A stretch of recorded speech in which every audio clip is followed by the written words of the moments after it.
What's up, everybody? Welcome to the AllSooners Podcast, January 17th. Freezing cold outside. It's a Wednesday, so we got that going for us.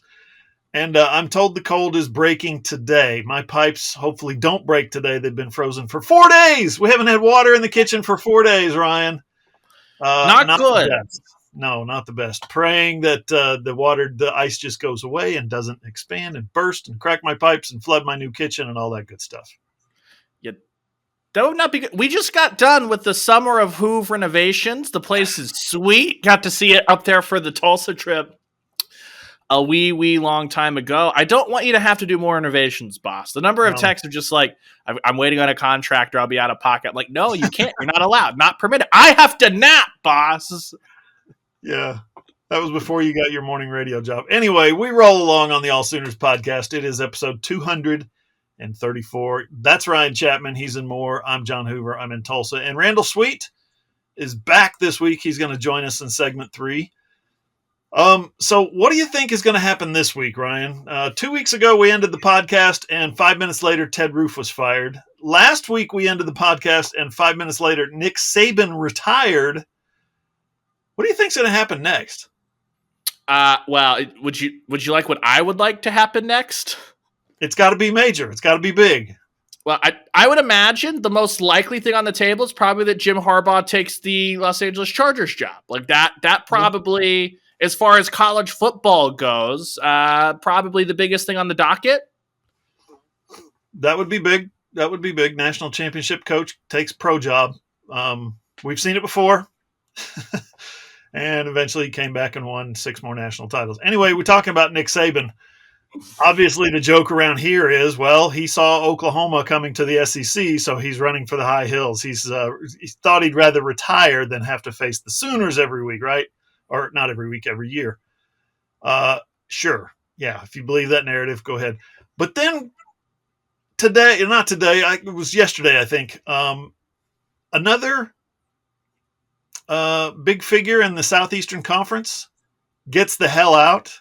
Ross Bjork, the athletic director at Texas A&M, said, OU and Texas? I don't want no part of that. I'm going to Ohio State. Just kidding. Can we do a quick sidebar? This isn't on the rundown. What is Ohio State doing?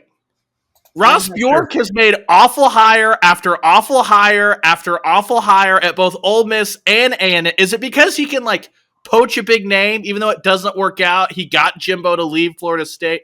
I don't get it, but I think everyone in Michigan, if you're worried about Jim Harbaugh, at least know that the athletics of Ohio State are in safe, idiotic hands with Ross Bjork.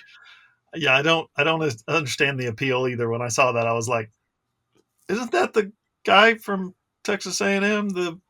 So we joke because we kid, because we love sports. We love college football, and we love talking about the Sooners on the AllSooners Podcast. So let's do that, Ryan. Let's shift over away from more of a national feel to localize this thing.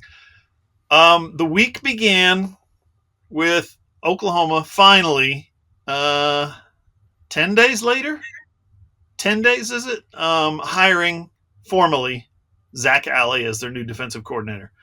Number one, Ryan, question. You like Zac Alley, I think. Number 2, what the hell took so long? What were they waiting for? Yeah, I do agree with the Zac Alley, enjoying to see what he's going to bring to the table. We've talked about it on 2 podcasts now, so I don't really want to retread over. But if you missed it, Brent Venables' protege, Venables wants to do less with the defense. Bring a guy that only knows your defense. Boom. There you have it. But I truly think, we kind of talked about it, it's a situation where typically during coaching searches, you can kind of walk and chew gum at the same time. So, for instance, Joe Giglione, Lincoln Riley leaves. He knows he wants to interview Brent Venables. So what does he do? He tells anyone that's doing the background check and all the lawyers that do all the background stuff, I'm going to go interview Brent Venables. While I do that, can you start the process of a background check and just double check on everything, all that stuff? Same with whoever else that Joe Giglione wanted to hire. Well, the process for Alley and Roof was kind of backwards, right? That Brent Venables knew clearly by the timeline of it being solved 4 hours later, he knew, I want to make this move. I think this is the move I'd like to make. Now I just need to dismiss Ted Roof, which he has found a new gig. We'll talk about that here in a second. And one of those things where I truly just think it was a matter of the university. And again, I don't know, but I wonder, Zac Alley hasn't had to have a major big-time university background check because he wasn't really like a defensive coordinator at Clemson. So are you leaning on the Boise State due diligence for just a linebacker coach and then the Louisiana Monroe and Jacksonville State due diligence? Or did OU want to say, let's just triple check and beef up and do this the right way? There is no rush. He was already a norm and all that. So I think it was probably more akin to that, just as far as, again, not football stuff, not football decisions, just the things you have to do to appease the lawyers who are on retainer. Yeah, I think Brent came out of the Alamo Bowl and said, this is just me guessing, maybe he'll give a press conference soon and shed some light on his thought process, but I think he came out of the Alamo Bowl and said, oof, boy, we really need some work on the defense. You know who could do a really good job is Zach over at Jack's State. I think I'd like to bring him in. Hey, Zach, what do you think about coming in as, kind of take over? Maybe linebackers. What do you think about defensive coordinator? What do you think about co-defensive coordinator, Zach? I think I'd like to hire you as co-defensive coordinator, which is, of course, just what OU needs is another co-defensive coordinator, right? Was that 4 now? Well, it was 3. They just replaced Roof / Bates / Valai with Alley / Bates / Valai / Venables. Technically, yeah, Venables is the 4th one, is the one I'm referring to. So doesn't have the title, but he doesn't need the title. He's head coach. I think he went and got Zac Alley and said, hey, man, I'm going to hire you. I can hire whoever I want. I'm the head coach. Now, how do we do this? I think it took a few days and word leaked out and, took a week or so before OU, the HR people and the lawyers and everybody did their background checks, and Joe Castiglione's team, his SEAL Team 6 that he uses to vet these guys, they went deep and they found, there's nothing wrong. So OU announced the hire as expected. I think he's going to work out. I've said it before, a young defensive guy. He's put up some impressive numbers. Here's some numbers that I came out with, and this is nothing like earth-shattering or electric or analytical or anything like that. It's just a couple of numbers in 2 years under Ted Roof and Brent Venables as defensive coordinators.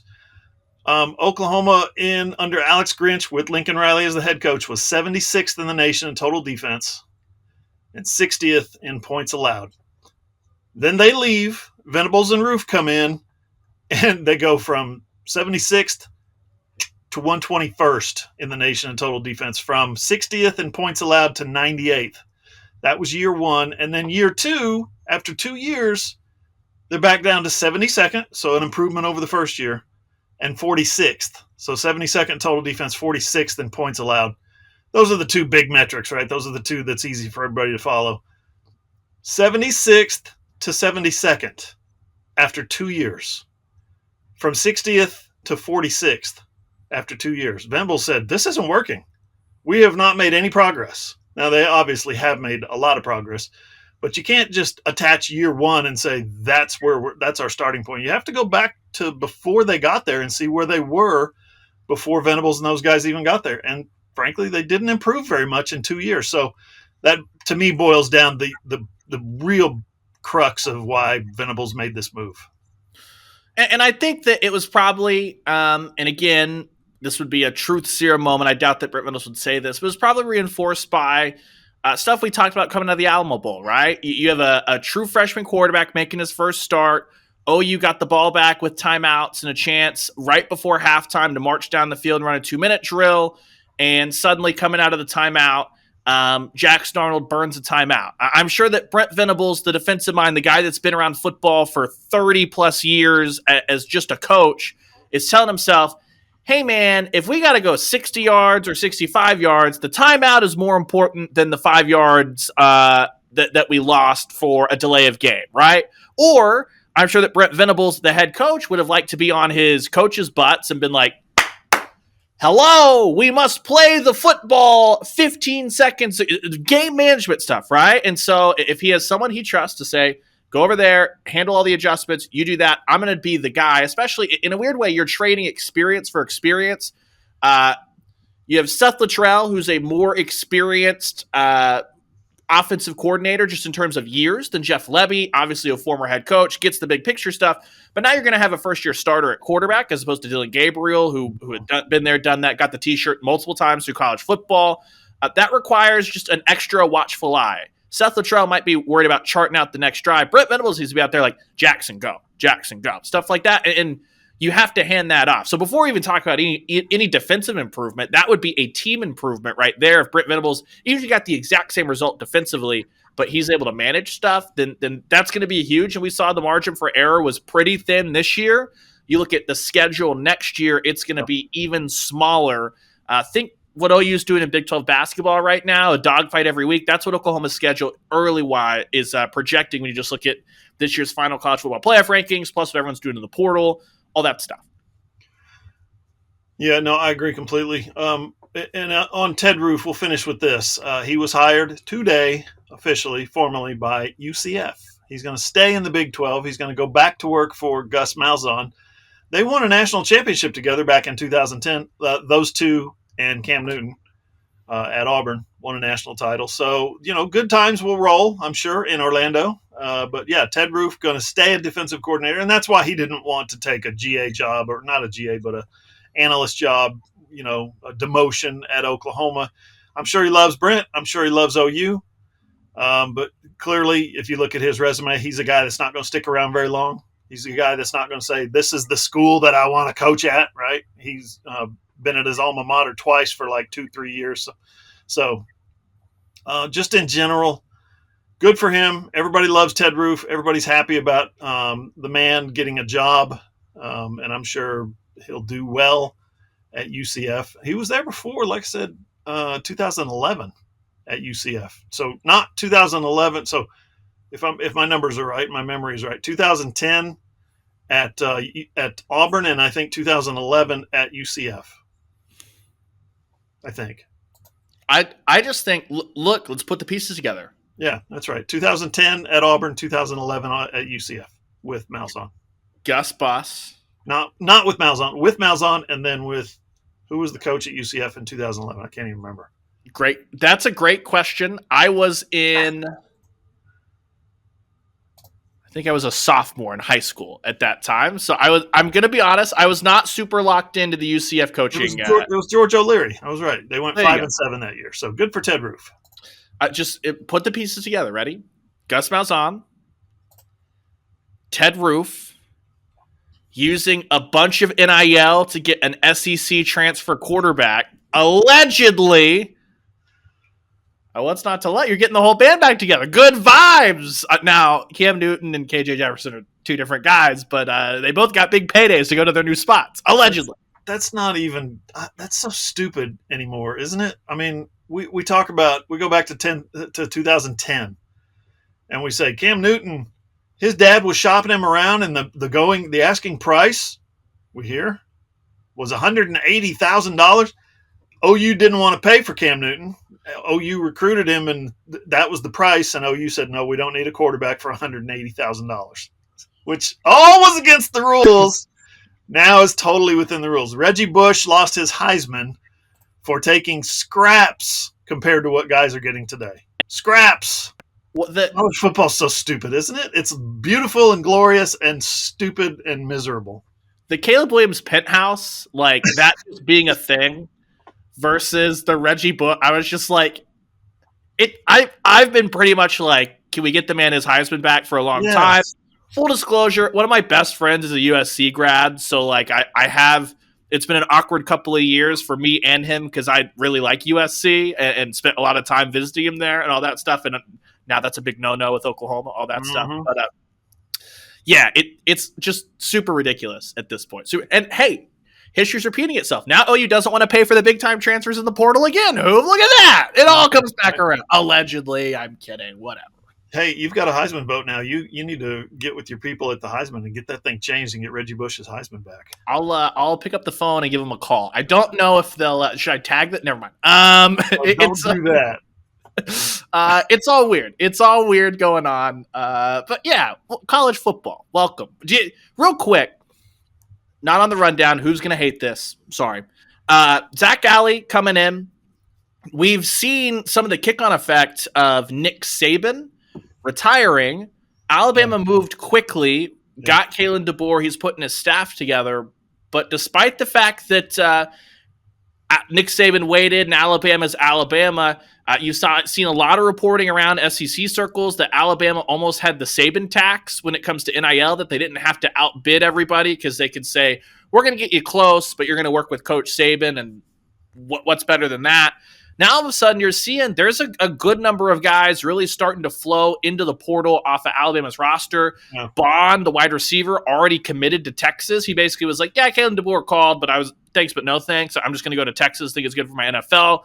Along the offensive line, Caden Proctor, who I don't think he was going to be a player for Proctor because they weren't really a serious contender for him, if I remember correctly, a year ago. I don't know what would have changed. But do you wonder if you look at maybe potentially some late portal additions? Maybe Oklahoma doesn't have to wait to the post-spring if they can pick off one guy from Alabama, maybe? Yeah, for sure. Alabama, I was gonna mention that at some point. I'm glad you brought it up. Alabama has lost 25 transfers. Alabama has lost 25 transfers. And 5 of their 20, I think 2024s, it might be 24s and 25s. But anyway, 5, as of right now, 5 total decommitments. So, yeah, OU has got their hat in their hand. They're standing outside waiting for an interview with some of these guys. Absolutely. Just like everybody else is. There's 5 stars that are in the portal. So I think Oklahoma's going to be in on some, a couple here and there. But, I wouldn't expect an exodus to Norman or anything like that. But I think you're onto something. I think there's absolutely – because once your head coach leaves, apparently you've got 30 days. You've got a new 30-day window to announce your transfer portal destination. And I think Oklahoma is going to be on the list of a lot of guys, a lot of those 25 that have transferred. And just from no one cares about the woe is me NCAA perspective, what a mess, man. Yeah. Alabama classes already started, I believe, or they're starting this week. OU's first day of classes supposed to be yesterday, Tuesday, but the snow knocked that out, so they're in class Wednesday. We talked so much about the calendar, it needs to change, all that stuff. Well, one of the issues with moving the portal window around is we're kind of stuck in this spot. The reason why it kind of has to overlap with the playoff a little bit is because student athletes, bunny ears, right? Student athletes, quotation marks, all that. Now that 30-day window is open, anyone at Alabama, Arizona, or Washington, kind of your late, or San Jose State, I guess, for that matter, your late portal or the late coaching carousel moves. For me, on a personal level, I just feel for the kids because, now you're having to deal with, okay, I need to make a business decision on the football side of things, and also am I going to have to, withdraw from all my classes and then slide over? What is I'm sure that the schools are going to fix it up and all that, but just what a absolute ball of stress to add into the fact that you're making a very, very important football decision as well. Yeah, you mentioned the words business decision. It's more business decision right now than it is anything else. Whether it's football, family, relationships, everybody uses those words, right? But it's for 90% of these guys, maybe 80% of these guys, it's a business decision. Where is the best deal for me? Who is going to provide for me after I get the best deal up front with the NIL? Who's going to provide the best opportunity to make it to the NFL where I can make another business decision later in life? So, yeah, that's what college football is. It's always been a feeder system, but now they're not dressing it up behind academics anymore. It's just straight, here, we can pay you this, we can pay you that.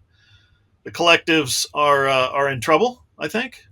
It's what it sounds like anyway. You probably know more about that than me, but it sounds like the collectives might be short-timers, might be against the rules at some point in the near future. I don't know, or at least have to change their bylaws to where they fit within whatever new rules are coming down the pike. And I don't know, man. College football has changed so much. But how do you can't even begin to knock the players, Ryan, when you look around the landscape and you see, okay, Nick Saban retires. Here comes a whole slate of coaches that are jumping ship. I think Alabama went through, what would you say, 4 candidates before they landed on Kalen DeBoer? Maybe I'd 3? say it probably looks like it went Lanning, Sark, DeBoer. So maybe 3. He's probably their third, possibly fourth. But Washington goes through a couple, and then they land on Jed Fish. Here's Jed Fish, and just finished his 3rd year at Arizona. Is that right? And has built the program up, took over a terrible team, a program in disarray. They got fiduciary problems and all kinds of problems there at Arizona. In comes this coach, hires him a real coaching staff, builds him up, takes him, beats Oklahoma in the Alamo Bowl, and then he's gone. He's out. It's like, wait a minute. We just got started. So that's what college football is. And people are coming down on the kids for having their hand out in recruiting and NIL, and yet their head coaches are doing the exact same thing. So I didn't expect Fish to leave. Did you? After being exposed to him a little bit down in San Antonio, I thought he was going to stick around. I thought he was too so hand up. I didn't know anything about the behind the scenes stuff at Arizona where they just had lost 2 accounts of $200 million. Like I don't know how an institution just doesn't know where has a shortfall of 200 mil. Oops. Then when you start to hear, okay, they had put a freeze on all athletic spending, like they're finishing up the golf course that they were already too far into that construction project to reverse course, but everything else has been frozen. Then you see the reporting that Fish in Arizona had been engaged in some sort of contract extension talks, but it didn't sound like Arizona was too serious about it. Then you pair that Washington's pretty desperate and comes in and lays the big chunk of change down. I mean, the stability of Washington compared to what looks like the behind the scenes of Arizona, I get it. Like I totally get it. Yeah, no, it makes sense. From his perspective, looking around saying, what? We're doing what? No, I'm going to go take this Washington job. Especially from an NFL background. Like, can you imagine, hey, I've been with NFL franchises, then like at Michigan, stuff like that. Then he gets to Arizona and he's like, so I finally have figured it out on the field, and you guys don't know where $200 million are. Tell you what, we'll take a short break. The transfer portal is closed for now, but not really, if you follow my drift. We're going to tell you how Oklahoma did and all the latest in the portal, plus the Board of Regents moving and shaking, making some decisions. That's all next on the AllSooners Podcast. All right, segment 2. If you're on Twitter, follow us at @all_Sooners. Follow me at John E. Hoover. Follow Ryan at _Ryan Chapman. We've also got Ross out there. He's just Ross Lovelace. And Randall is at Randall Sweet 5. He's got your recruiting 411. Website is allsooners.com. We are a Fan Nation affiliate, part of the Sports Illustrated Network. Remember, AllSooners is free. No signups, no emails, no passwords, no credit cards. We don't have flash sales because we don't need them. You guys come to us because we are free. What else? You want to advertise with us here at this very spot? We've got lots of options available, and I promise you we're probably the most affordable podcast advertising option out there for OU fans. Just send me an email, allsoonersi@gmail.com. All right, segment 2, Ryan. We touched on it just a tiny little bit, but the Board of Regents. What is it? This is usually where you are advertising a bunch of stuff. Just we're going to talk about it, but just while we're up front here, be following us if you're a softball fan. It's like a whole week of there's just a bunch of you find a bunch of stuff into the timeline here for the next week. So if you like softball, we've got more coming up at the end of the segment. Plus, you're going to want to follow All-Sooners because we shift from All-Sooners to all softball. You've been with us. All right, Board of Regents met on Friday. No surprises, I don't think. But there was nothing like shocking or nothing revealing. But they handed out some dough on Friday, trying to be competitive with other SEC staffs. I don't know where OU's coaching salary pool ranks. I would think somewhere in the middle of the SEC pack, kind of like OU is ninth in ninth in like attendance capacity in the SEC. There's something like 8th or 9th in fan donations or something like that. Revenue, they're something like 6th or 7th. So, they're going to have to do more. If you want to win in the SEC, you're going to have to do something special. You're going to have to bring in more fans, more revenue, more donations, and you're going to have to pay your coaches more. Ryan, let's start there. Yeah, you look at it too. Seth Luttrell gets his first contract handed out there. That ended up being 1.1. Yep. You had that. You had Joe John Finley getting his raise. And so when you add those together, it's basically a wash for Seth Luttrell and Joe John versus what Jeff Lebby was making in that spot. You got a big, I think the biggest thing defensively was the title bump, again, for Jay Valai, as well as kind of some of the adjustments. But I think, too, when you looked at it, say if you had gone back 2-3 years where Lincoln Riley was still the head coach, a guy that's been to a couple of college football playoffs, multiple college football playoffs, Oklahoma would probably be way back up there right at the top as far as spending, at least at the head coach level and the DC level. But when you have a newer coach, it resets you. And then the second Brent Venables makes a college football playoff, boom, he's going to jump right into the top 5 in SEC salaries, all that stuff. But you've seen a commitment to Oklahoma, not just the on-field assistants, the position coaches, the coordinators. Those salary pools are very large. That doesn't even go to talk about all the analysts and stuff that Oklahoma has, support staff, everything like that. So per USA Today, I'm looking at the data that was published last year. Assistant coach-wise, Jeff Lebby was the 5th highest paid assistant coach in the country. Garrett Riley was number 1, offensive coordinator at Clemson. The Alabama's new offensive coordinator, who was at Washington last year, was number 2. And Jim Knowles, defensive coordinator at Ohio State via Oklahoma State, was number 3. Georgia's DC was number 4. Well, Jeff Lebby was number 5. So that tells you something right there. $1.9 million, a lot of money for an assistant coach. That's not just throwing it out there. That's literally a lot of money. Brent Venables, per last year's numbers, I love this. I used to live on this list, this USA Today list that Steve Berkowitz puts out every year. Okay, you with me? Here we go. Brent Venables, last year, $7.1 million a year. In my mind, which is aging faster than like the everything is happening around it, like the world is not spinning as fast as my mind right now, right? In my mind, that should be like 4th or 5th in the country. $7.1 million should be like 4th, 5th, 6th, top 7 for sure, right? No, it's 17th in the nation. $7.1 million gets you 17th in the nation in 2023, 2024. That's unbelievable to me. Well, it's not even a true 17th because schools like USC, Baylor, TCU, Vanderbilt, any private institution, Miami, Stanford, not that all those schools would be at the top of this list, but certainly Lincoln Riley, it was rumored that he was making about $10 million a year in his contract stuff. All of that are schools that don't report, or don't have to report because they're private institutions. Yeah, no, you're right.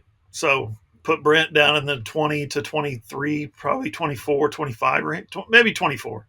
I'd say probably 18 20. Or 19. Yeah, that's too right. You're right. That's too low. So I'd say probably 20. If you talk about, Dave Aranda's getting paid at Baylor. You're talking about USC for sure. So anyway, irrelevant information. He's behind Mike Gundy, who got 7.6 last year. I don't know how you fans feel about that. Wait, yes, I do. Well, Brent Venables should have thrown his name into consideration for the Alabama job. That's how you get to that. That's how you get raise after raise after That's raise. how you get to that mark without not winning any trophies since 2011. That's how you do that right there. That's right. That's exactly right. Okay, so let's go through the numbers. You mentioned Seth Luttrell at $1.1 million, 3-year contract through January 2027. So he's getting about 3.3 plus he's getting an extra. What's his bump? $50,000 a year. I believe so. Yes. Or is it 100? I believe he was on the 50,000. I think it's 50. Anyway, it's a little over 3.5 million, I think, per year. 3.3 something million. Anyway, I botched the numbers there.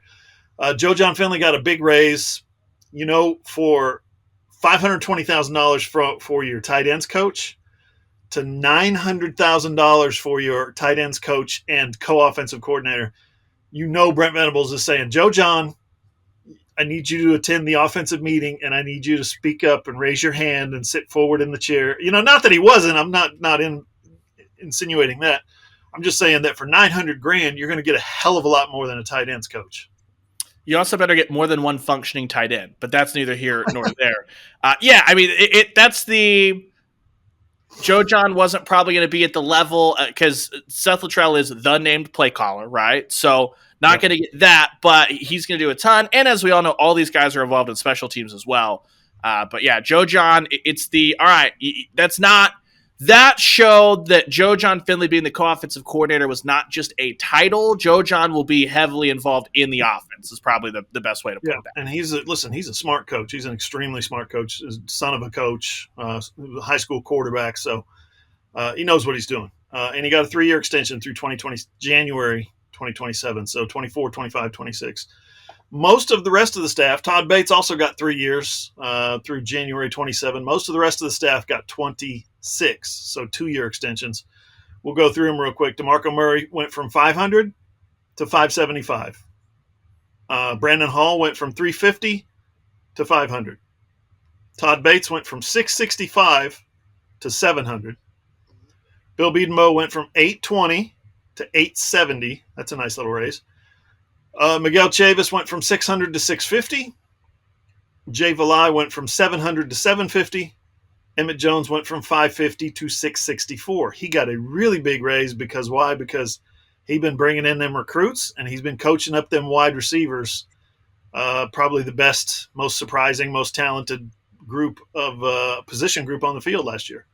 And then Jerry Schmidt, Coach Smitty, got his first. I think it's his first contract action since he signed in December of 2021 when Venables was hired, from 650 to 700. For some reason, his contract hasn't been renewed until Friday, and now it has, and he's good through January 26 as well. Your thoughts on the staff and how they're going to pay those guys in relation to where that falls for in the SEC? Yeah, a lot of it is pretty standard, right? Your standard, just if you look across college football, your standard coordinator contract's usually a 3-year deal.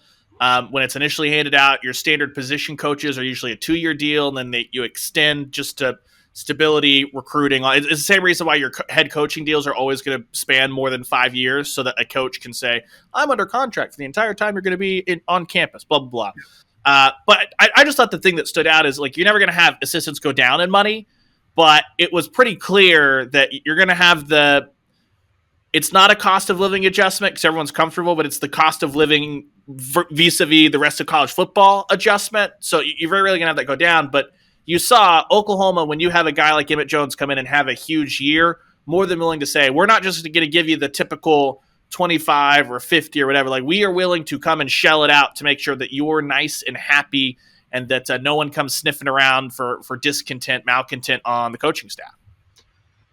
Looking at the salaries going all the way down through the group of 5 assistant coaches, the guy who ranks 692 in the nation in total salaries, 692, makes $200,000 a year. That's I think, running backs coach at Memphis, makes $200,000 a year. Like I said, this has gone faster than my mind can keep up with it.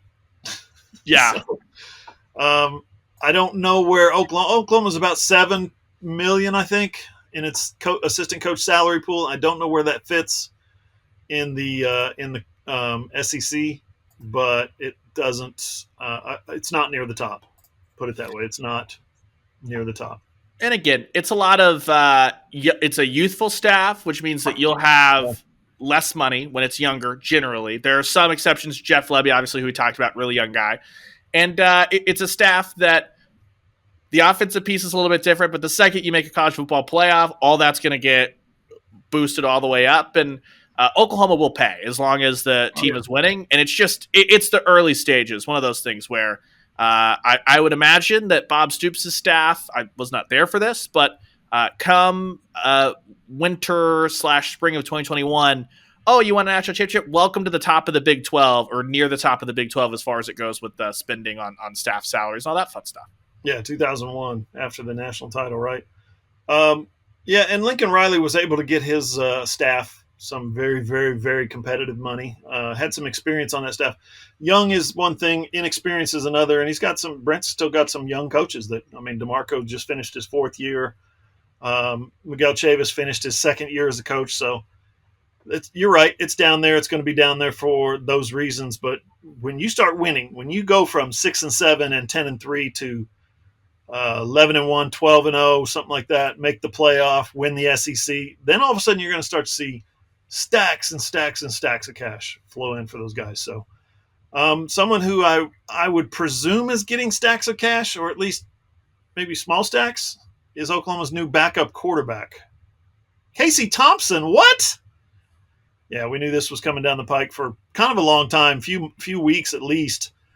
Casey, of course, famously the son of Charles Thompson, little brother of Kendall Thompson, both OU quarterbacks back in their heyday. Casey's going to try and finish what his dad started back in 1986, 87. I think he came in as a true freshman in 87. If I'm not mistaken. Anyway, again, the years run together, but yeah, it was back in the day. He replaced Jamel Holloway when Jamel tore his ACL against Oklahoma State.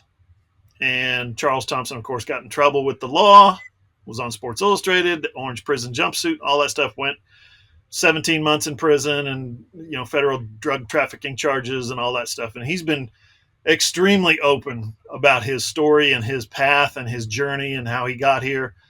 It wasn't easy for him, but I can tell you he's very proud of these 2 kids that he's raised. I mean, he's got another one, Cade. His daughter is a Thunder girl, I think, if I'm not mistaken. Recently posted on Facebook, I think, about how proud he is of his daughter. He's got some very successful kids is what I'm getting at. And Casey, the quarterback, goes from Texas to Nebraska to Florida Atlantic to Oklahoma. 7-year player in the NCAA. So congratulations to him. Congratulations to Charles and the whole family. They all get to put on their OU stuff now. They don't have to wear fake Texas stuff and fake Nebraska stuff. They can go to OU games and root for the Sooners like they've always done, like they've always wanted to do. It's been an insane. When Casey went from Texas to Nebraska, I was like, Charles had to be like, I'm very happy for you. I'm glad that you're, writing your own story, but holy crap, could you have picked just a school that was meh to Oklahoma at that point? Not from one bitter rival to the other, but no. Miami. You didn't go to Miami? Yeah, it's just, do you have anything else? Do you just want to work as an intern for Jimmy Johnson? Would you do that? No, and so really cool for him. And then from the Oklahoma perspective, anyone that was like perfect confused with this or whatever, like take a step back. With Davis Bevel heading out to South Carolina, the backups would have been either General Booty, who's not really played for Oklahoma, or a pair of true freshmen, and Michael Hawkins and Brendan Zerberg. Instead, you go from that situation to a guy who was willing to come and walk onto your team, who knows that Jackson Arnold's the guy, who if Jackson Arnold breaks a chin strap and it takes 2 snaps to get him back on the field, he has starting experience at Texas. The pressure that is Texas. He has starting experience at Nebraska. He's got plenty of it. He's played in OU Texas. If Jackson Arnold needs to get even checked for a scab on his shin during OU Texas, you've got someone that's not going to be overawed by that environment, anything like that. Yep. If Jackson Arnold gets hurt for an extended period of time, knock on wood, OU's screwed anyway. It doesn't matter who the quarterback is, the backup quarterback is. So why not bring someone in with a ton of experience who's also going to help lead that room? I don't understand what the downside is from any front. When you look at it, it seems like the perfect situation for everyone. There's no downside. Anybody who says that there is not being truthful with themselves, or they're just an idiot and can't see the obvious truth. There's no downside to Casey Thompson being the backup quarterback at Oklahoma. He is the perfect backup quarterback. He's got DNA, OU DNA. He's got the legacy. He's got the heritage. He wants to be here, okay? And then you throw on the fact that he started 30-some games. He was a starter at Texas. He was a starter at Nebraska. Texas wasn't great when he was starting, but there was quarterback competition. They had a good offense. They put up big numbers. Nebraska wasn't great when he was starting at Nebraska. Nebraska hasn't been great for 2 decades almost. So No, he's the perfect candidate. Just take yourself back to the Cotton Bowl 2022 and ask yourself, what's your backup quarterback situation then? What's your backup quarterback situation now? Perfect candidate to come in and back up Jackson Arnold for 1 year. As a walk-on. Year. And he's walking on. Again, not even taking a scholarship spot. Right. Yeah, people need to get a life and stop complaining about everything. I don't understand that. I saw that and I was like, oh my God, that's going to be perfect when he comes to Oklahoma. And you start seeing people, I don't want Casey Thompson. Like, why would you not want Casey Thompson? It makes Be truthful with yourself and ask and tell us, why would you not want Casey Thompson? Plus, I mean, just what a sports story. I mean, for us selfishly, I mean, come on. Yeah, Charles is so happy. We had a conversation when Casey committed to OU, and he's just thrilled.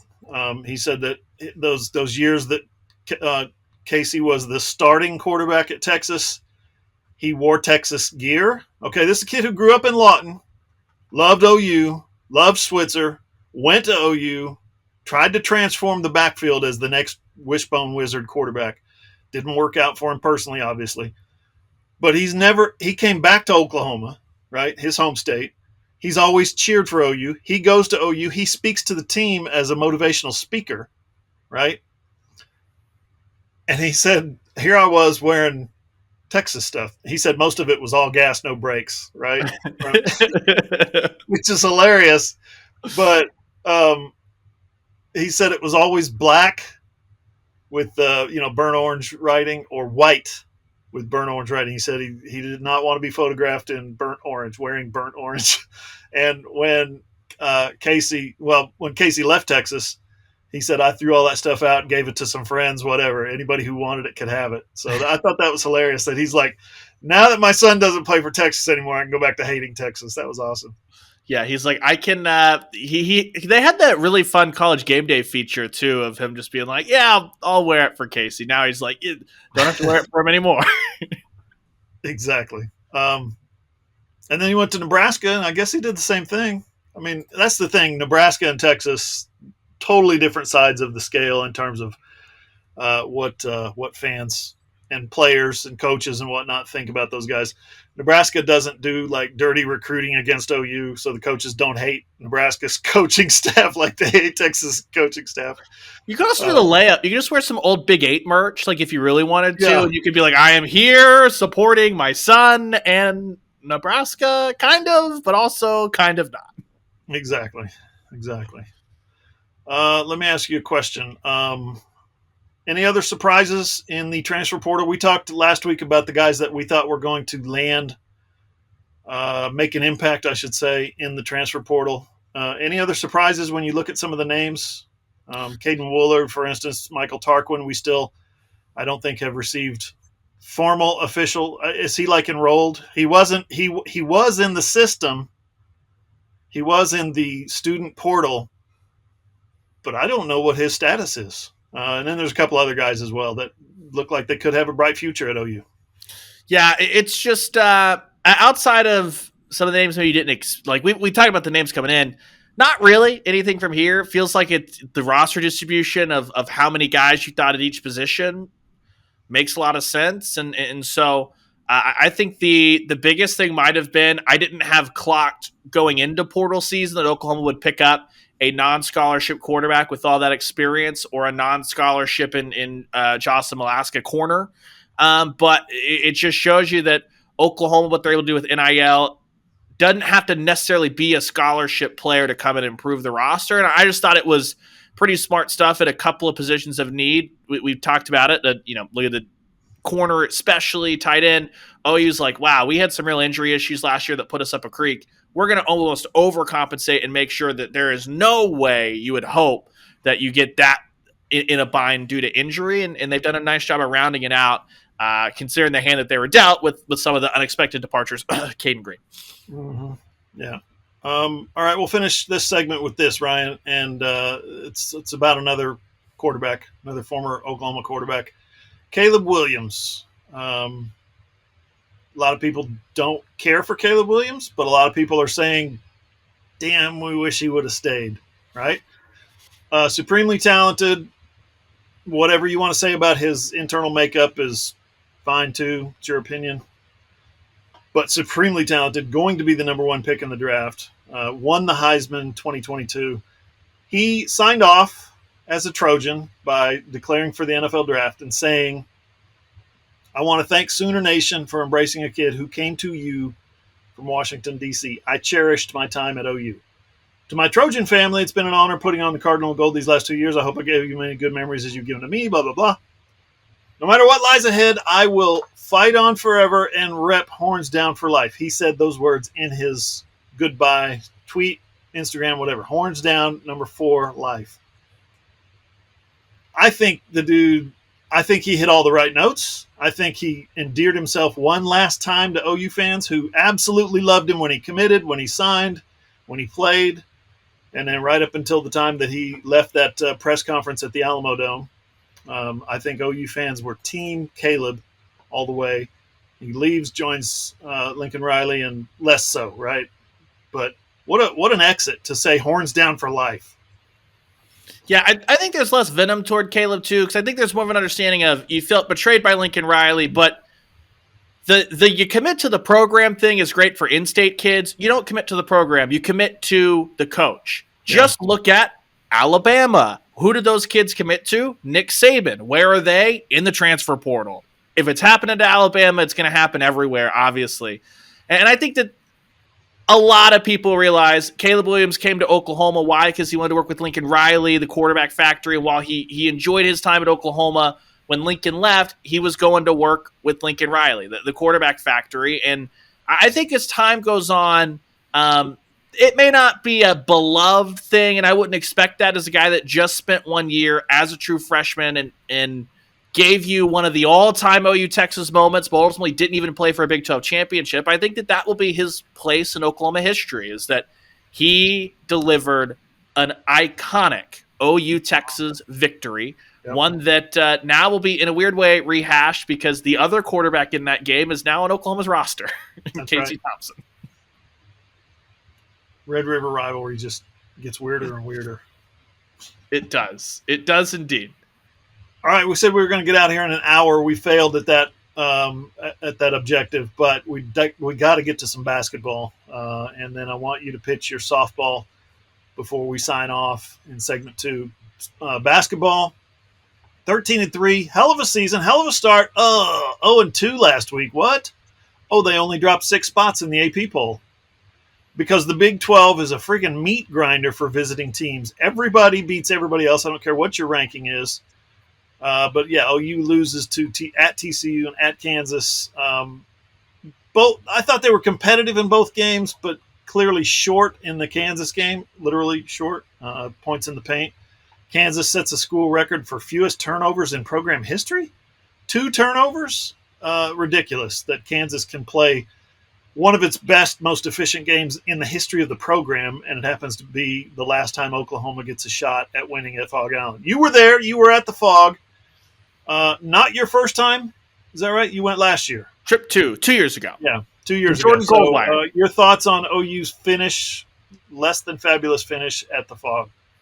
Yeah, I mean, you just looked at it, and it was, I thought, like a minor miracle that Oklahoma was in the basketball game. They get off to that 12. Kansas starts the game on a 12-4 run, and we're all looking around like, well, let's just sink it in and enjoy our last trip to the Fog because there won't be anything you have to worry about here. And then the Sooners come storming back, take a lead, and kind of go blow for blow and are up right out of the break. And then you just saw, Porter Moser talked about it after the game, but they didn't have enough stops, as evidenced by the fact that they only forced 2 turnovers. And when they didn't have the stops defensively, it put so much pressure on Oklahoma's offense, which is more athletic and I think better this year.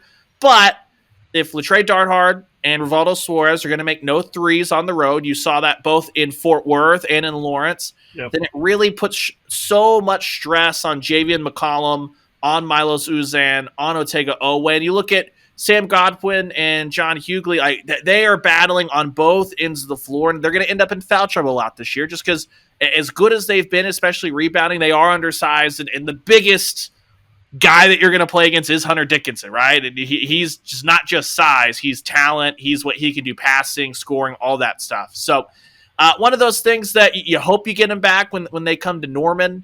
If you're Oklahoma, once you get Kansas onto the road. But yeah, you look across that TCU team they lost to in the middle of last week when they had so many turnovers. I mean, you look at the first half of that game, TCU scored 40 points in the first half.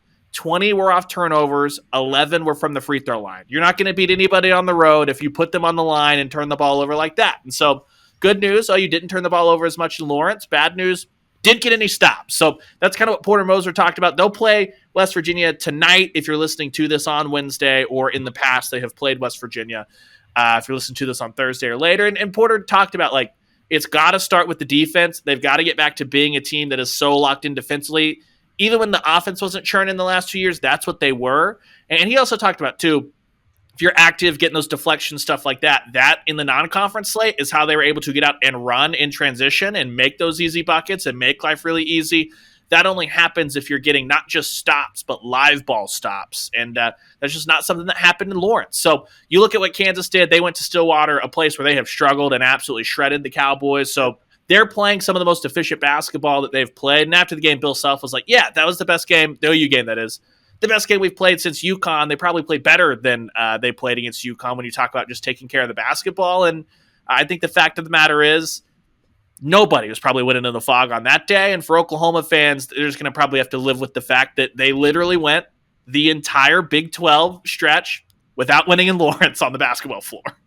Yep, tragic. I think I saw last night a tweet that it was Oklahoma's fourth largest blowout loss in a home conference game, 24 points to the Jayhawks last night. Oklahoma State said it. Yeah, Oklahoma State. I don't know what I'm saying anymore. Oklahoma State's lost to Kansas.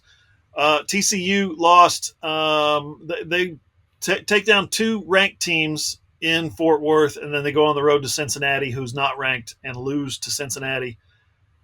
So that's where Oklahoma is on Saturdays, at Cincinnati. So OU needs to win tonight. They need to keep that Big 12 home meat grinder chainsaw thing going tonight against West Virginia when Mountaineers come to Norman. If they don't, they got to go to Cincinnati next. And this whole conference is just crazy. Just crazy good. Right? Houston, a legitimate Final Four contender, that kind of caliber team. On the road at Ames, L. On the road in Fort Worth, L. It's not just an Oklahoma thing. So if you were just locking into OU basketball just now, you see two losses and you're like, same old, same old. Trust us. It's not the same old, same old. This is just the league. Yeah, that's the way the Big 12 is today. All right, softball season is now 3 weeks away. You've put together an amazing preseason package just previewing the team that's going to pop tomorrow morning, I think, somewhere around there. Somewhere in there. Probably noonish, I think is the stated goal. But yeah, I'm super stoked. I was talking with Hoove all the way back. I think this was I think I was bugging the hell out of him after OU played West Virginia when we were up in the TV booth up top. And Hoove's like, does your mind ever stop working? And I was like, no, you hired me. Like, neither of ours does. But coming this spring, we're going to have the AllSooners softball show. It'll be me hanging out. I've got plenty of friends, as you know, if you follow my radio hijinks that I get into. I have plenty of friends in the softball world who I hope will chip in from time to time. But it's going to be a 2-episode-a-week situation. On Tuesdays, I'll be recapping everything that happened from whatever weekend's games that was going down. On Thursdays, I'll be previewing the week ahead. Typically, in years past, we've talked with Patty Gasso and the team on Wednesdays. So in between the review and preview, should be able to work in plenty of quotes from the players and Coach Gasso and all that stuff. And I'm excited to run that. We're going to put out the season preview video tomorrow, Thursday. There won't be another one unless Media Day is just overflowing with content, probably until game week, but give you a little bit of time.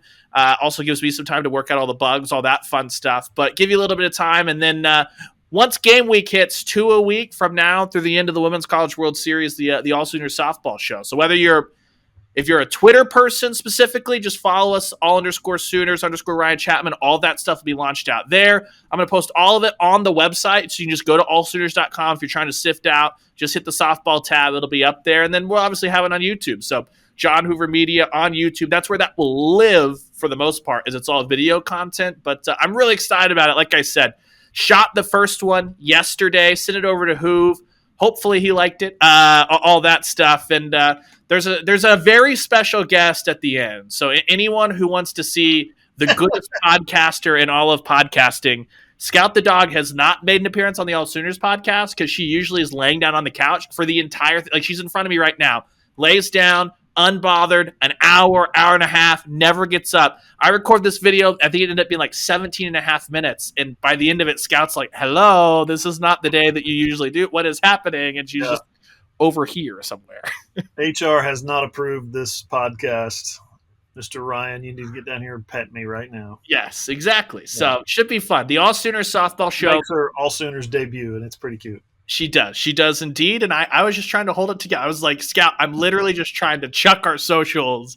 And I'm sitting here just like, is she on camera? Can you hear her shake it? There's a moment where you hear her calling. I'm just like, nice. It's good stuff. I'm looking forward to softball. Ryan says days off are overrated, and he is probably going to take some time off in June and July. That's what it looks like. We'll get him some days off. Well, don't worry, folks. We'll get him some days off. Looks like the Bonner trip is happening. We can just produce on the fly. It looks like Bonner is happening. So it might rope in some fellow beat writers as well. We'll see. We'll see what's available. Yep, that sounds fun. Hey, man, thanks a lot. Appreciate you as always. Absolutely. We'll see you. Coming up next, Camp Randall is on his way in. We're going to talk about OU's big junior day coming up, plus what's ahead on the camp circuit, 7-on-7s, combines, all that good stuff, plus any possible movement might be headed to Norman. We'll tell you all about it next on the AllSooners Podcast. All right, final segment of the AllSooners Podcast. This is where I remind you, if you like the podcast, drop us a rating. 5 stars is always the best. Really helps. Like us and share us on social media. And if you're watching on YouTube, share, subscribe, like, mash that like button, leave us a comment. Do all that stuff that you know how to do, because it helps us get the word out about our podcast, helps our podcast grow, and that helps you, the listener, and viewer. And again, quick reminder, if you want to advertise with us, just drop me an email, allsoonersi@gmail.com, or just DM me at Johnny Hoover on Twitter. My DMs are open. Slide on in there. A quick reminder as well, we started a new series last week at allsooners.com, Position Report Cards. We're recapping the 2023 season. And frankly, I'm coming up with some stuff as I go back and look. I think everybody got 3. We got 12 total positions, including coaches.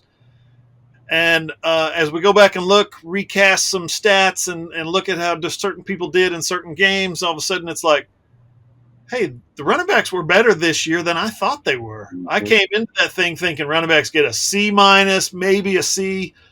After looking at the season, breaking it down game by game, player by player, I was like, actually, the running backs did pretty good. I'm going to give them a B-. So there's some things that we came up with in this series that you're going to want to look at. So check it out at the report cards. A new one every day at allsooners.com. Randall? I think I wrote my most harsh for the report card series. Yeah, jump in there. What do you think? The report card series? Is that what you were saying? Yeah.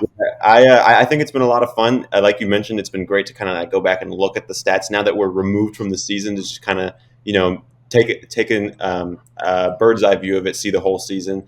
And then, like I was saying, I think that I probably wrote the harshest story I've written yet as a journalist in our tight end report card piece, which, again, if you watched OU this year, you probably understand why that was one of our lowest grades. But go check it out to see kind of the nitty-gritty. Even looking at that, I was kind of intrigued as to how some of those tight ends who didn't play as many snaps on OU's roster did, because those are going to be the guys that are coming back next year that we might see in the future. But I think it's been really interesting to kind of look at. We watch it live every day, or every day really, for our jobs. But it's interesting to see how other people who aren't looking at it the same way that we are view the results. You guys, I don't know if Randall knows this, but I don't know how closely he looks at my edits on his stories. Obviously, I'm the publisher. I have the final say, and so I have to go in and proofread and edit things.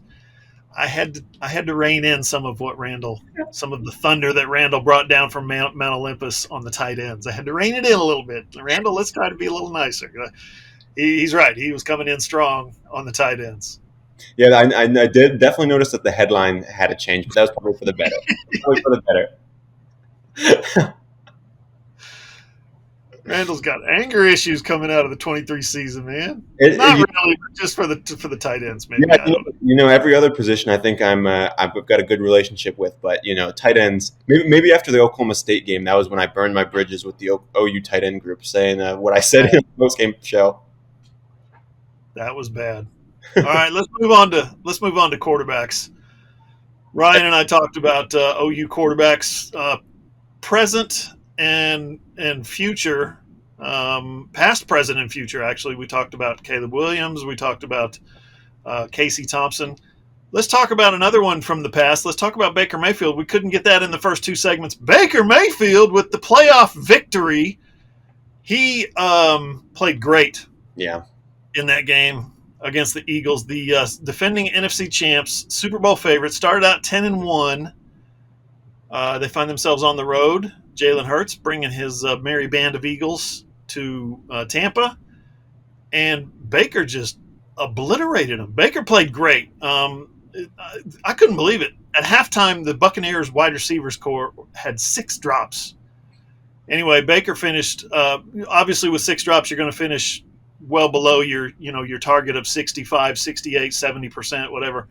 He finished well below that, but he still had 331 yards.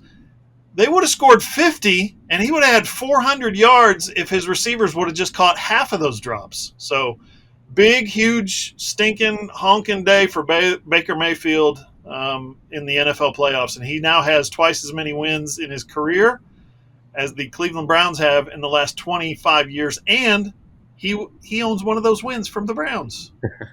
What a performance.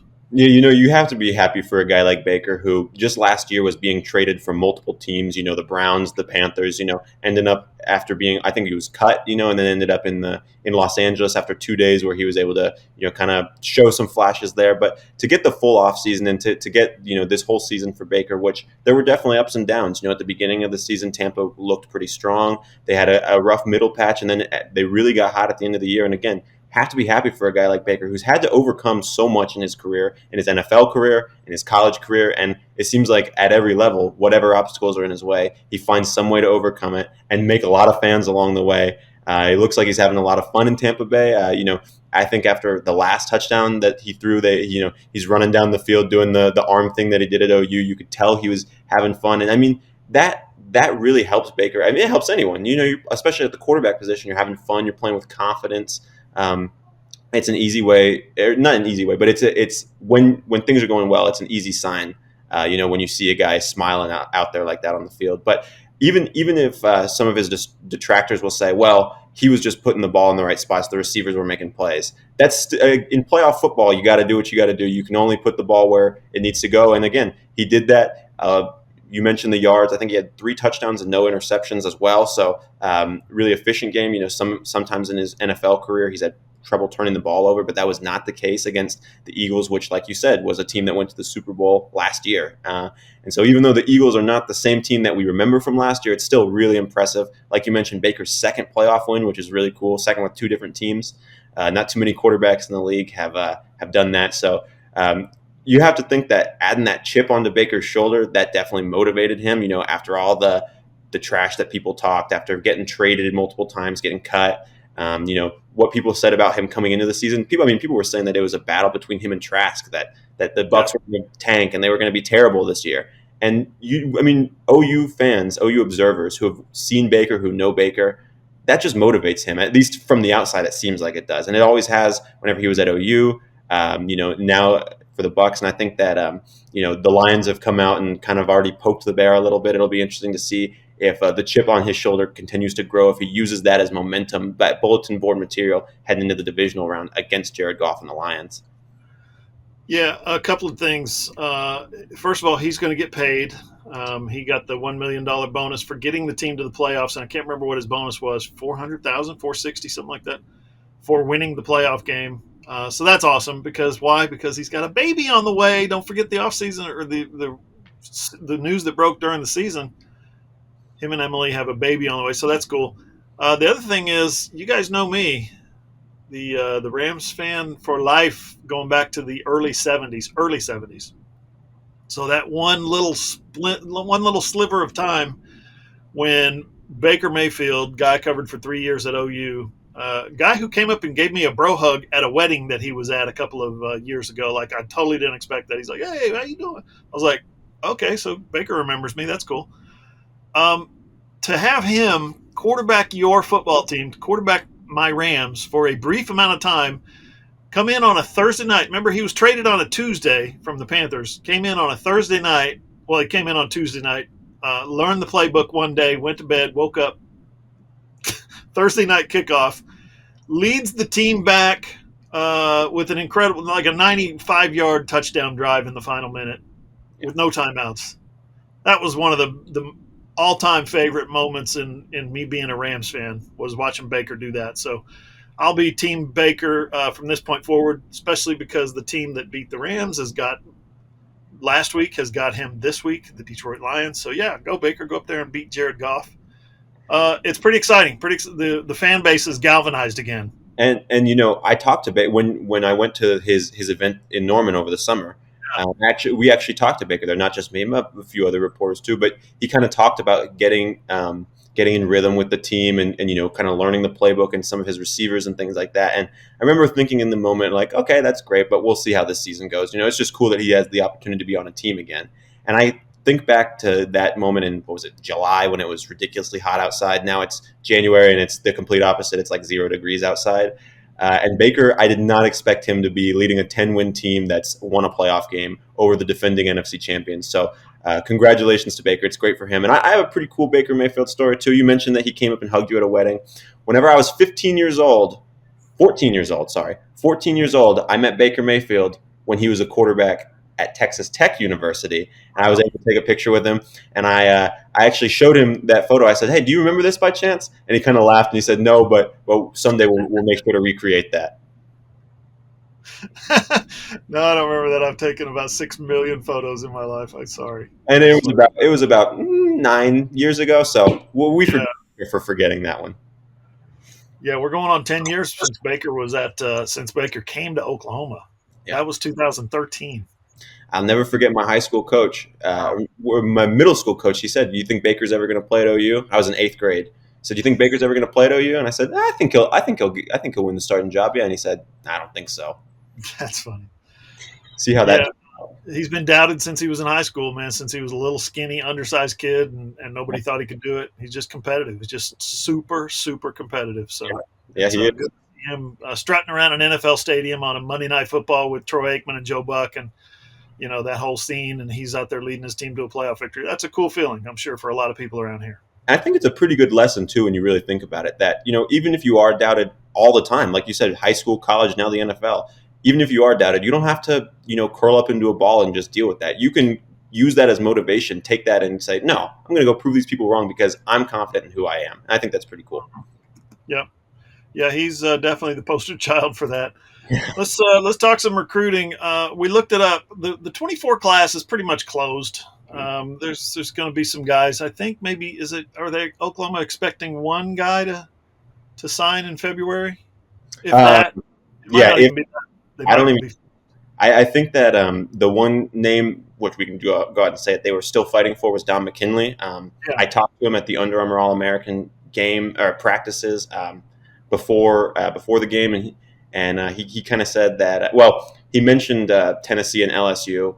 Didn't mention OU. I kind of had to draw it out of him, and he said, "Oh yeah, they've been talking to me. They came and they did an in-home visit and stuff." Well, a few days later, he committed to LSU. So, OU fans, that name is off the board. I think that the kid from Louisiana who's committed to LSU is probably going to stay pretty solid there.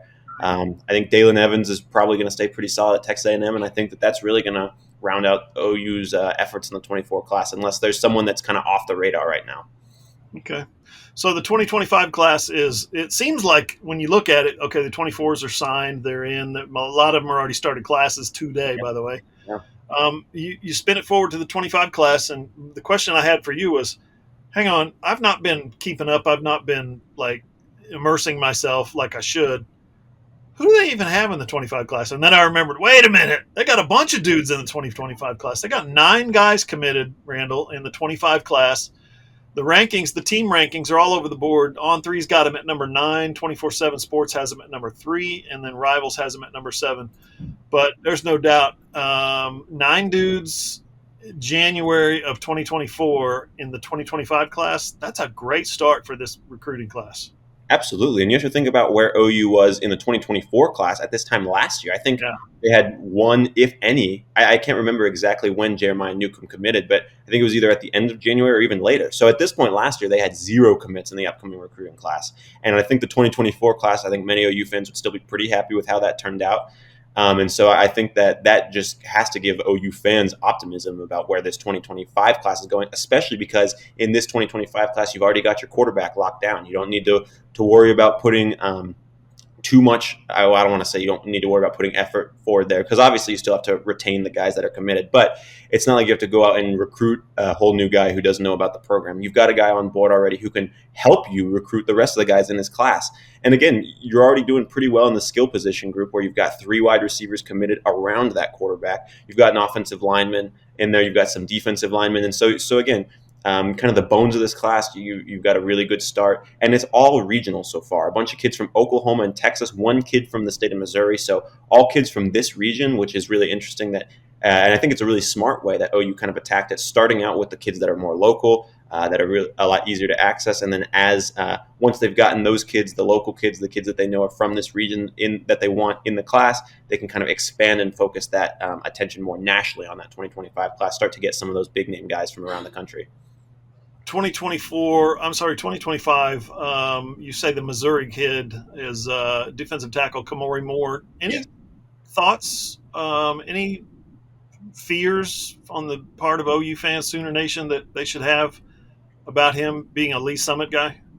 I think that that's natural, of course, with what we've seen with now Williams Nwaneri and Caden Green both ending up at Missouri, especially after Caden Green went to OU. But for right now, I think that OU is still in a good spot with Kamori Moore. From what I understand, I believe he's planning on being at the junior day that OU will talk about later in this podcast later this month. And so I think that as long as OU is still able to maintain that relationship and say, we still want you to be here, we're not holding anything that happened with any of your teammates or former teammates against you. We still want you to be part of this class. And I don't think that that's changed. I think if you look at his posts on social media, that's pretty, most people would agree with that. Now, he definitely did make some posts supporting Caden Green, but I don't think that that's necessarily him wanting to jump ship to Missouri. I think that's just being a supportive former teammate. Those guys are friends. They practiced against each other every day. So I don't think that there's too much to read into there, but I think that naturally the fear of him maybe ending up in Missouri with the way that they've been recruiting, with the way that their NIL structure is, not only at the school, but in the state with the bills, the laws that they have around NIL. Obviously, it's going to be hard, and I don't think that OU is done recruiting him, if that makes sense, because even though he is committed, Missouri is still going to be pulling at him, trying to get him to flip and things like that. Missouri was one of his offers, Kamori Moore's offers, before he committed to OU. So I think that's a battle that the Sooners are still going to have to fight, but I think that right now they're still in a good spot. If they are able to get him on campus later this month, which I believe is the plan, if that stays true, then I think that OU is still going to be in a good spot. You just got to keep that relationship, keep him coming to campus, and I think that that's all you can do right now, really. Let me just say he was really outstanding down in San Antonio at the All-America Bowl, at the combine, at the junior combine. So winning one-on-ones and embarrassing offensive linemen and stuff like that, he was really good. So that's something to keep an eye on. He's a good player. You mentioned junior day. Let's go there. You've got a long list. We're not going to give you every name, but we're going to give you some highlights of some guys that Oklahoma is shooting for, rolling the dice for, however you want to say it. Yeah, so I think the probably the highest rated guy that has confirmed that he'll be there so far is a receiver, which I know it's funny. I just said that they've got 3 receivers committed in this class. And if you've been following the podcast, they've been fighting for a couple other guys, Isaiah Mazeed, Jacaden Ferguson. Well, here's another receiver, and even Andrew Marsh in that 25 class. Here's another receiver in the 2025 class that OU's fighting for, the highest rated of them all, Caleb Cunningham. He's a 5-star recruit. I think he's number 13 overall prospect in the country. So very, very talented player. He's from, when I was originally starting to do my work on the class of 25 and just kind of learning about who the top kids were, I saw, wow, there's a 5-star from Choctaw. Well, Choctaw County, Georgia, for those of you who are unfamiliar. So that was a little misleading when I first saw it. I was about to drop everything and drive down the road to Choctaw, Oklahoma.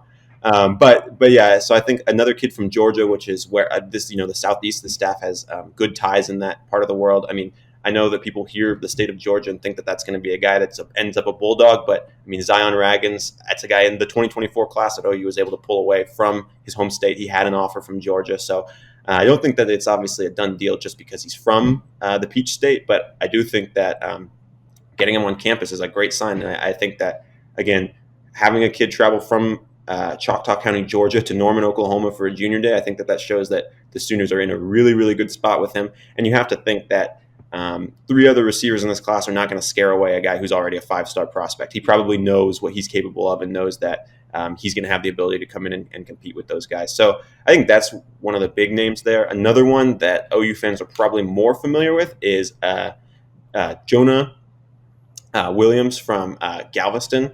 And he is an athlete. I think he's kind of a linebacker safety hybrid, but at OU would probably play more of the safety kind of cheetah role, similar in style to a Michael Boganowski, kind of in that he's that tweener size, about 6'2", 200, 210 pounds, where he can kind of do both. He's a great athlete, so he's got the versatility to kind of run all over the field and hit people as a linebacker or drop back into coverage, be a really good box safety type of role. And that's a guy who also is slated to be at Junior Day right now, as things stand.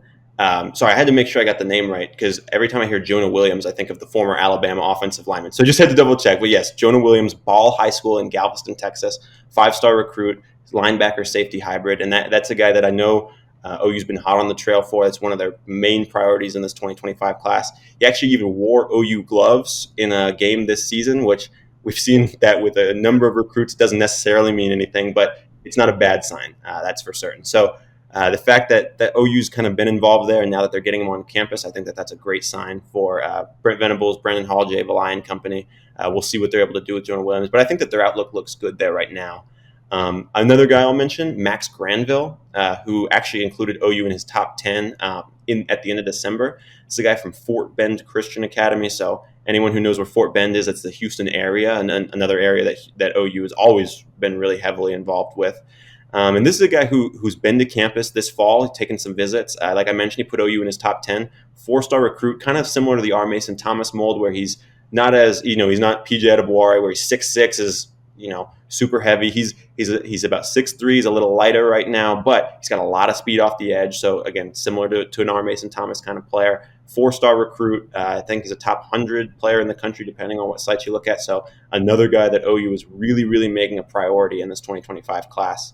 And then I'll just toss in a few names there on the side. The Carl Albert kids will of course be there. You'd expect that with them being just down the road. There's 3 commits, from Carl Albert in this 2025 class, and that would be Kevin Sperry, Trinae Washington, and Marcus James. I would expect that all 3 of them are there. And their teammate, 4-star cornerback Tristan Haynes. I would also expect that Tristan's going to be there. Now, that's a guy that OU, again, has been really heavily involved with, about a 6'2" corner, so long arms, a lot of speed, kind of that Jay Valai mold. I mean, really, you think about 6'2" corner with speed, that's kind of every cornerback coach's mold, right? Everyone wants guys like that. But for him to be right there in OU's backyard, that's a guy that Jay Valai and company are going after. They offered him early. He's got offers from a lot of other top programs in the country. Texas A&M, Alabama's a big one there. So I know he's been to Tuscaloosa. I think that OU definitely leads in that recruitment, but I do think that it's going to be a fight till the end. I don't think that it's going to be anything easy. And I think that from what I was told, I think he wants to commit ahead of his senior year, or around in his senior year.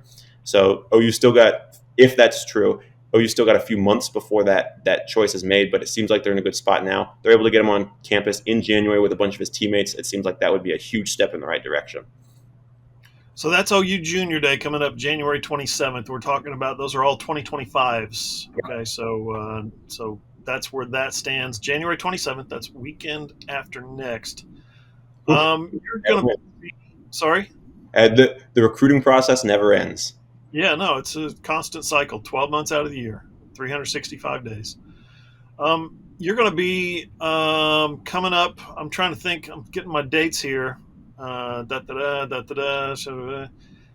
you're going to be coming at I call him, you guys, Camp Randall. I came up with that nickname myself. Thank you very much. I love it. Wisconsin. Shout out Madison. But Camp Randall, because Randall loves going to these camps. And he's got some coming up, including one in Dallas coming up with one that has an OU commit, one that has an OU projected, and the other one has an OU target. Yeah. So there's the next level athlete showcase was just this past weekend. That's what you're? That's in the past then. That's right. It was just this weekend. Yeah. No worries. I caught your drift.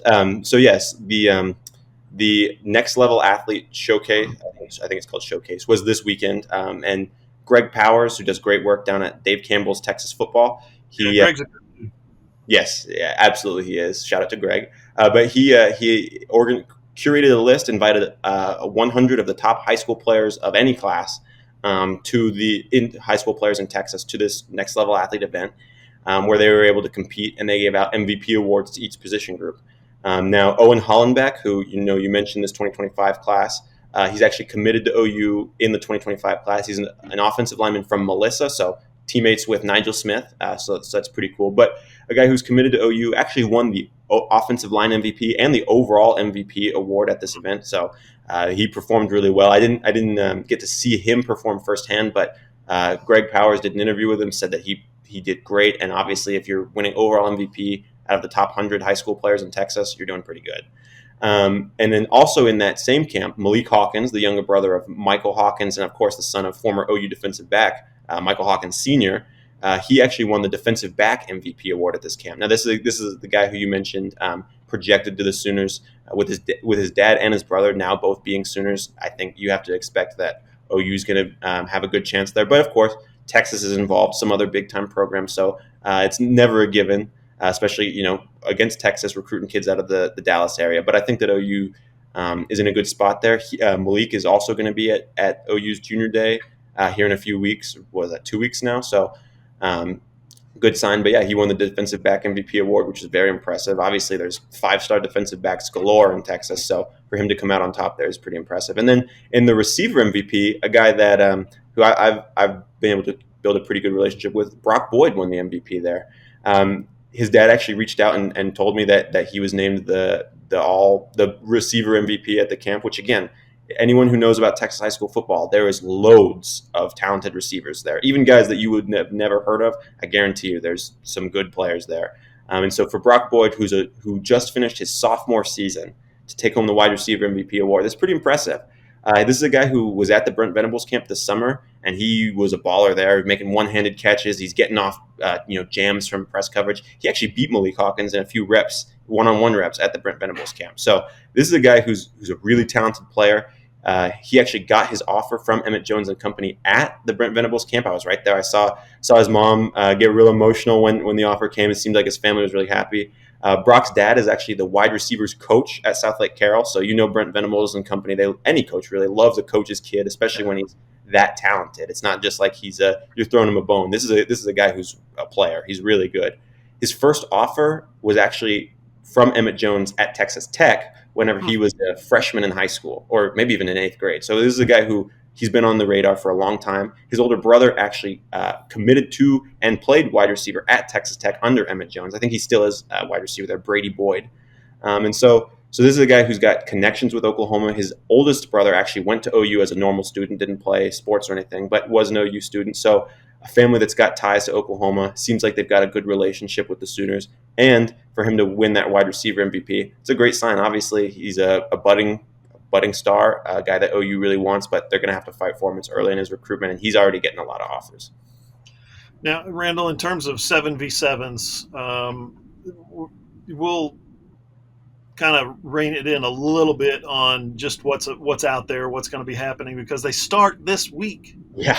February 20th, you told me there's one coming up in Dallas. There's another one January 27th, February 10th.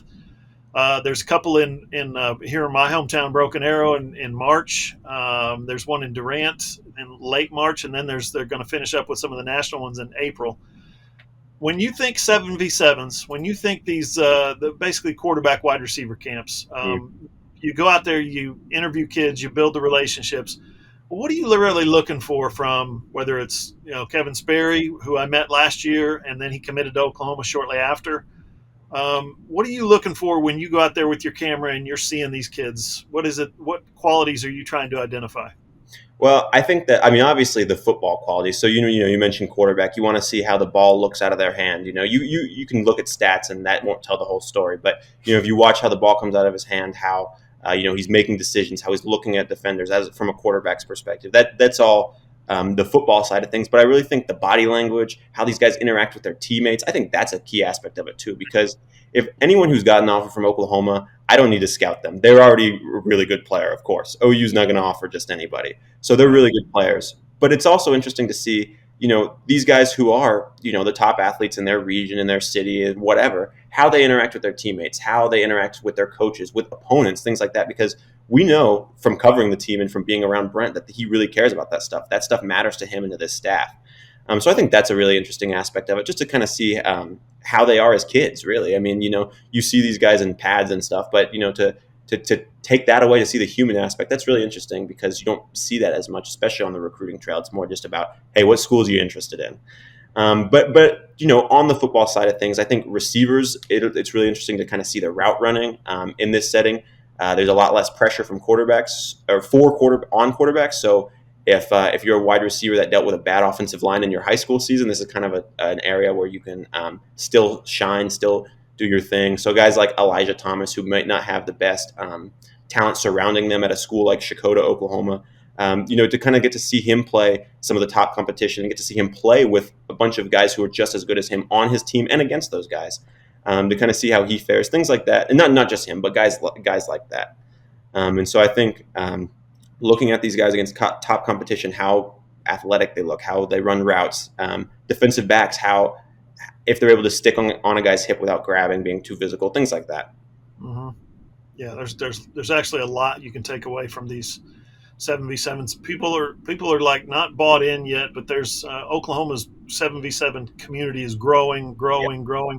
Last year I met Jaden Nickens and I came away thinking, oh my gosh, this kid's talented, just incredibly talented. And then what does he do? He wins the state semifinals with a kickoff return, a walk-off kickoff return. When you're that good and you show it at a 7v7 and you blow away somebody idiot like me, that means that the coaching staff already knows. They've put the offer out there. It's not coincidence. The best players really show out at these things.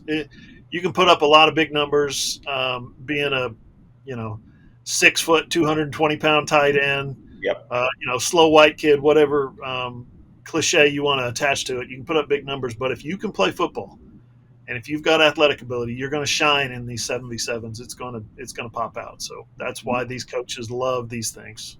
One guy that I'm really interested to see kind of how it looks is Tristan Haynes. I mentioned him a little bit in the last point that we talked about. This is a guy who his more of his experience is at wide receiver. He plays wide receiver for Carl Albert now. He does play corner, but he's had a longer history at wide receiver. Now, this is a guy who his offers are all at defensive back because you see the length, you see the size and the speed, and you kind of think about what the potential is there when you put him with a good defensive backs coach. But I'm really interested to see how he looks on an island having to guard some of these receivers when the ball is going to be coming at you. Because in the state championship, he had to guard LaDainian Fields, who I don't know if people are familiar, but that's a TCU commit at wide receiver. So a guy who's maybe he flipped to Oklahoma State, but a Big 12 level player, very talented high school athlete, good player at Adel City. And he did give Tristan some trouble. And obviously Tristan won his reps too, but I just think it'll be interesting to see how he looks as a cornerback specifically, because we know he can do it at receiver. We know he's a good athlete, but I want to see some of those more refined cornerback skills and see how he's coming along there. The class of 2024 has reported they're in school right now. They're going through winter workouts. There's no practices yet, but coaching stations will be coming up soon. When they posted the photo at Headington Hall of the 20 football newcomers, there were two that were missing, two very high-profile kids that were missing. David Stone and Jaden Jackson. We're missing the IMG defensive tackles. Yeah, how's life gonna proceed without these dudes? Everything's copacetic. Everything's fine. They're in Hawaii right now at the Polynesian Bowl. I didn't know David Stone was Polynesian descent. Jaden Jackson obviously is. But I think he got an invitation and accepted a trip to Hawaii to go play D-tackle in the Polynesian Bowl. How cool would that be? Yeah, I mean, that's awesome. Shout out to David Stone. Shout out to Jaden Jackson. I mean, think about these kids are from Indiana and Oklahoma. So no against those two communities, but I think in this time of year, to be from those two communities and get to take a trip to Hawaii, anyone would sign up and say, heck yeah. So congratulations to those two guys. The game will be actually on NFL Network. So any AllSooners fans that are interested in tuning in and who have NFL Network, you'll get to see David Stone and Jaden Jackson play. I got to see David Stone play in the Under Armour All-American game. He was great there. I'm sure he'll be great in the Polynesian Bowl too. But yeah, I mean, what a cool opportunity for these kids to get to go play in Hawaii. Yeah, big time against some of the best. So that's gonna raise their game. It's gonna elevate their game. Yes, they're missing a week of school, but they'll be fine. They'll catch up very quickly. Friday at 4 p.m. on NFL Network is when that game is. Randall, appreciate you, man. As always, good stuff. Yeah, thanks, Hoover. It was great to be back. Yeah, and welcome back. You were missed for an entire week, but you earned it. Hey, thank you all for listening as well. We'll be back next week on the AllSooners Podcast, which you can always find on Apple, Google, Spotify, Podbean, iHeart, or anywhere you get your podcasts. We're there. If you have an Amazon-enabled device, just say, Alexa, play the AllSooners Podcast. It's also posted on our website, allsooners.com. Just click on the player and listen on your phone, your tablet, or your computer. And, of course, all our shows are posted on my YouTube channel, John Hoover Media. For Ryan Chapman, for Randall Sweet, I'm John Hoover. See you guys.